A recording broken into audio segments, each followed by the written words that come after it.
Muita gente vem nos perguntar o seguinte: eu financei o meu imóvel, fiz lá meu financiamento de 20, 30 anos aqui, comprei meu imóvel, estou feliz da vida, mas e agora? Depois que eu fechei esse financiamento, o que é que eu tenho que fazer? No momento que aqui na Austrália nós temos uma queda de juros acontecendo, existe uma tendência de que ela continue acontecendo também. Eu trouxe aqui novamente o André para a gente falar sobre essa questão do refinanciamento do seu imóvel.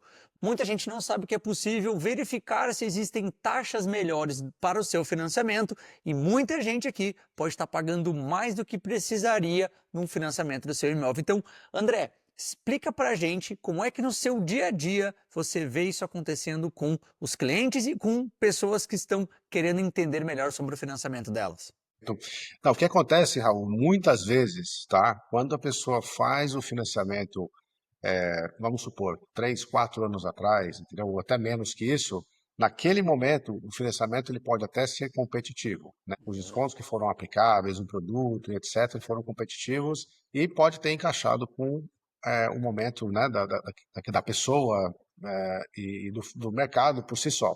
Mas, depois que a gente passa dessa etapa, né, uma das coisas que as pessoas não sabem é que o mortgage broker, o próprio banco, já não monitora mais esse financiamento, né? Existem poucos mortgage brokers, e eu vou dar exemplo, né, do que a gente faz dentro da nossa empresa, que fazem um esforço adicional para poder ter um time, né, que faz essa renegociação constante com os bancos para que as pessoas estejam sempre competitivas, né?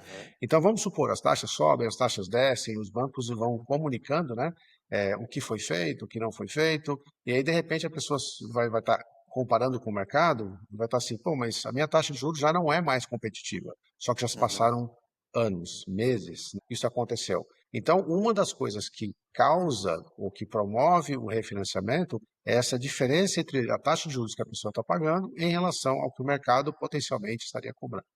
Então, é algo que a gente tem que estar sempre plugado e ter um time, né, em volta para poder fazer esse monitoramento e sempre se deixar competitivo. Legal. Então vamos trazer um cenário aqui de hoje, 2025. Então nós tivemos aí muita gente que comprou seu imóvel lá em 2020, 2021, 2022, que estavam com as taxas lá embaixo. Então as pessoas, a taxa básica de juros da Austrália estava em 0,1, o que levava os financiamentos a estar numa taxa talvez de 2 e pouco, 3, vamos dizer assim, abaixo de 4% em muitos casos. Só que essas pessoas já fazem 2, 3, 4, 5 anos que fizeram isso. O que esse pessoal tem que estar atento com essa situação e o que eles podem fazer para melhorar e encontrar uma taxa melhor? Tá. Uma das coisas que aconteceu muito durante o COVID, né, principalmente porque as taxas fixas elas caíram absurdamente, né, algumas pessoas pagando até abaixo de 2%, foi que no momento que o juros fixo, né, o período de juros fixo acabou, os bancos eles fizeram o que a gente chama de reprice, né, ou eles retornaram o que a gente chama de, no nosso mundo, revert rate, que é a taxa variável, né, daquele momento.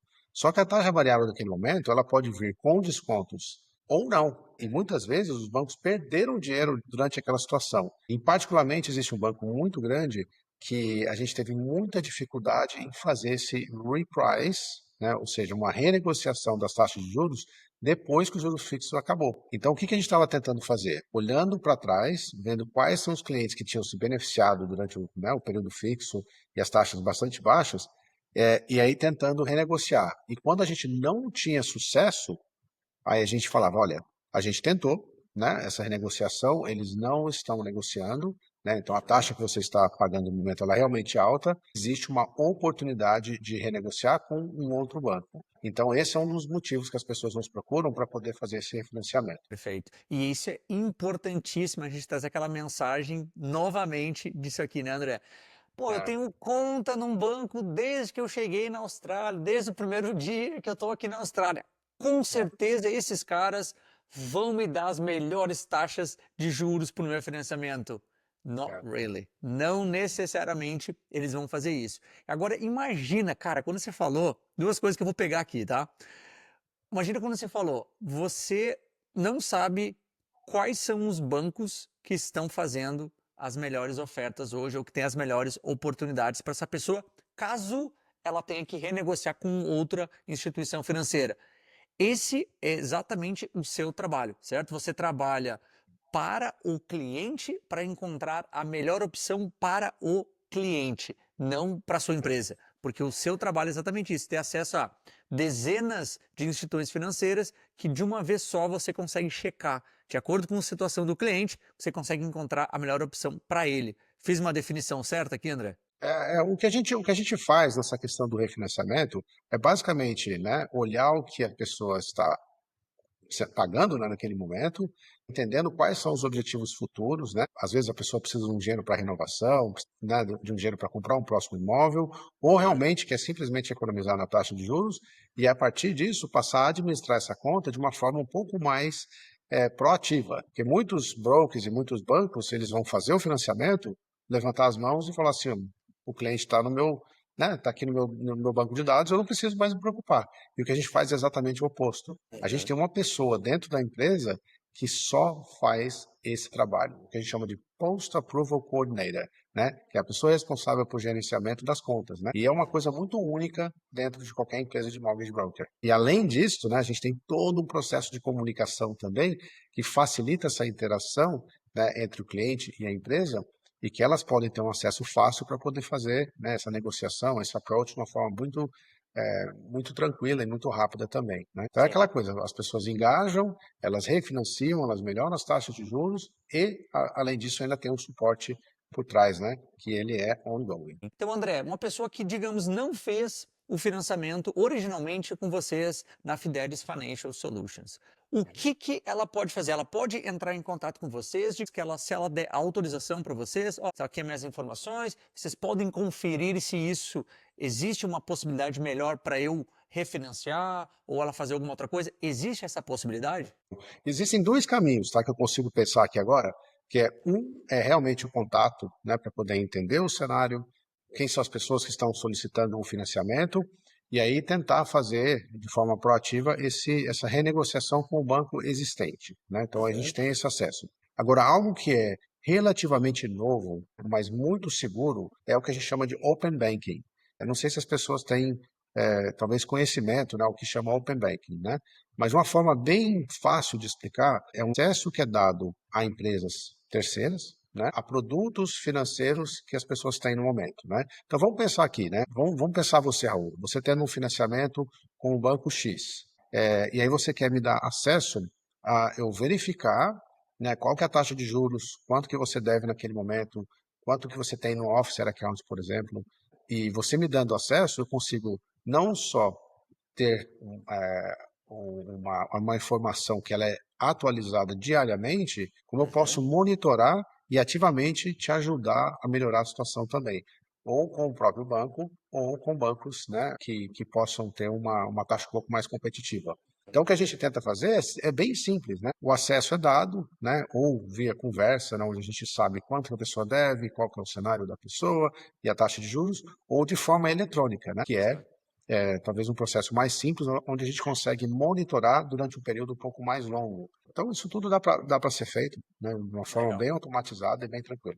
Sim. E para deixar claro aqui, caso alguém tenha alguma dúvida, você não está É, passando acesso dessa conta do banco para a empresa. Você está passando uma acesso para que eles consigam visualizar esses números, que são exatamente os números relacionados ao seu financiamento. Então vai ter lá a taxa de juros, quanto que você deve, exatamente como o André falou, mas porque algumas pessoas podem achar, não, estou passando acesso à minha conta do banco. Não, não é isso, tá, gente? Só para deixar extremamente claro aí, porque a gente escuta muito se falar dessa questão de Open Bank, muita gente tem uma visão até bem negativa no Brasil por conta de algumas peculiaridades dentro do Brasil. Então, assim, é um é. pouco diferente, que aqui o sistema bancário da Austrália é diferente do Brasil, então tem essas diferenças aí para a gente tá mais tranquilo em relação a isso também, né, André?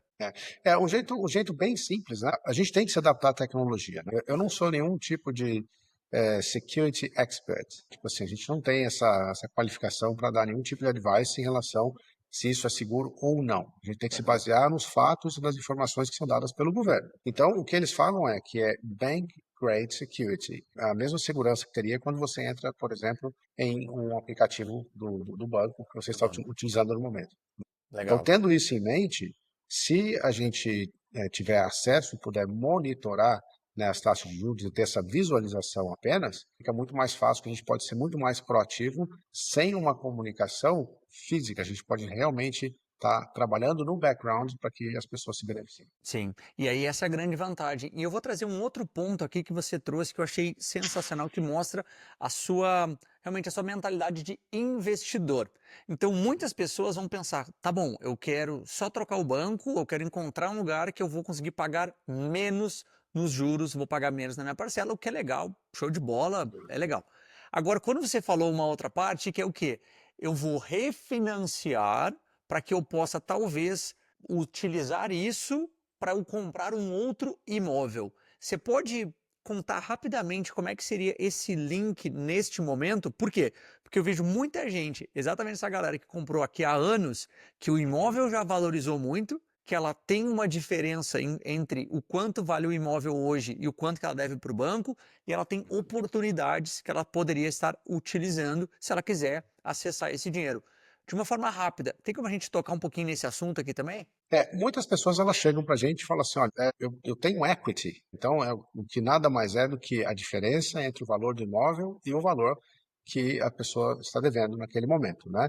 E aí elas querem investir.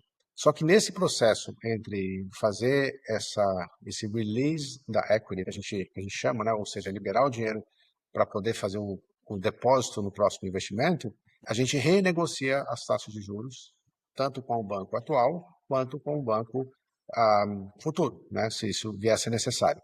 Então, o que a gente vai estar vendo é o seguinte, ó, qual que é o impacto na capacidade de endividamento daquela pessoa se a gente aplicar o pagamento atual, a taxa de juros atual, né, e em consideração, e já levando em consideração também o próximo endividamento da compra que ela vai estar fazendo. Então, se a gente trouxer isso de uma forma bem simples, se a taxa de juros for mais baixa, se o financiamento vier a ser mais baixo também, no compromisso mensal, naturalmente a capacidade de endividamento para o próximo imóvel ela aumenta. Uhum. Então, a gente não se prende a um banco só, né?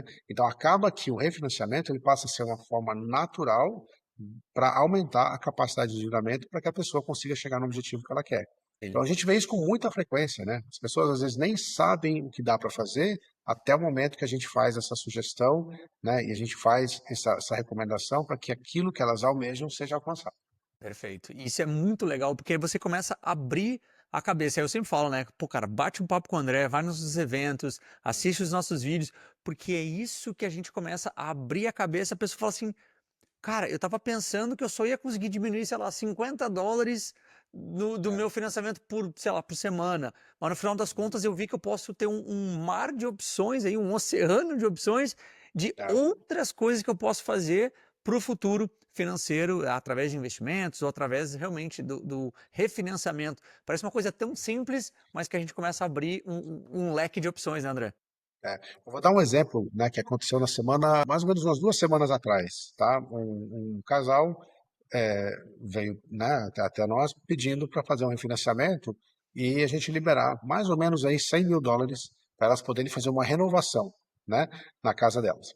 Então, o que que acontece nesse momento? Elas estavam bastante preocupadas com o acréscimo no pagamento mensal que elas teriam por ter uma dívida um pouco mais alta, né? Mas o que que acontece? A gente refinanciou esse empréstimo, estendeu a dívida um pouquinho, abaixou a taxa de juros e o pagamento mensal delas continua exatamente o mesmo. Então, assim, uma mudança simples, rápida e bastante efetiva, né? Porque no final das contas deixou elas com o dinheiro necessário para fazer o que elas queriam, adicionar Uhum. valor ao imóvel, né? Sem aumentar o compromisso mensal. Então, são detalhezinhos, né? Às vezes falta de informação que acaba limitando que as pessoas atingem, onde elas conseguem chegar. Legal. André, para a gente matar esse assunto aqui, quais seriam as formas mais fáceis das pessoas acessarem ou falarem com vocês? A gente pode deixar os links aqui também na descrição para que elas tenham acesso a marcar uma consulta. Qual é a outra alternativa que elas podem fazer se, digamos, elas querem fazer a parte do Open Banking, né? De ter esse acesso para que você e seu time possam monitorar e trazer as opções para elas. Qual que é a melhor forma delas fazerem isso também? Tá. A gente vai deixar um link também, Raul, do próprio Open Banking, né, onde as pessoas podem cadastrar.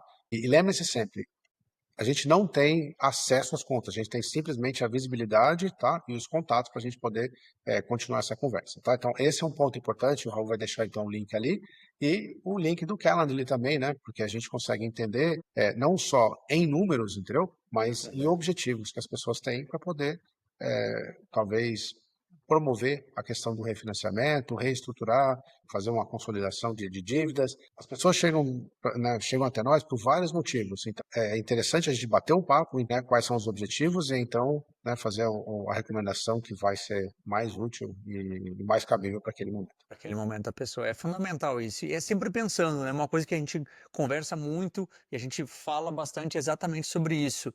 Não pensa só no agora, mas quais são os objetivos das pessoas, né? Seja casal ou indivíduo, daqui 5, 10, 20, 30 anos. Quantas pessoas devem chegar para você aí, né, André? Pô, estão com 20, 30, 40 anos de idade, estão pensando, cara, estou pensando lá na frente. O que eu posso fazer hoje para ajustar a minha posição financeira para os próximos anos, para as próximas décadas, e tudo isso vai dando um efeito muito grande. Elas fazendo da forma correta, com as melhores opções, isso faz toda a diferença no jogo, né? É absurdo, é absurdo. A gente tenta sempre estender essa linha do tempo, né, o máximo que a gente consegue. Que aí dá o que a gente sempre volta a falar, né, que é a clareza, né? Então, super importante isso aí. Show de bola. Valeu, André. Obrigado, cara. De novo, cobrimos mais um tópico aqui sobre refinanciamento na Austrália. Seja você que já tem o seu financiamento e quer entrar em contato para ver se você tem as melhores opções, ou, obviamente, para você que está começando a sua jornada de investimentos ou compra de imóveis aqui na Austrália, tem os contatos do André e lá na frente também, quando você for refinanciar, você já vai ter acesso às mesmas ferramentas e todo esse apoio que o time da Fidelis Financial pode oferecer para vocês aí. André, beleza, cara? Mais um pra conta? Mais obrigado, Raul. Um abraço. Valeu, gente. Um Um abraço a abraço. todos. É.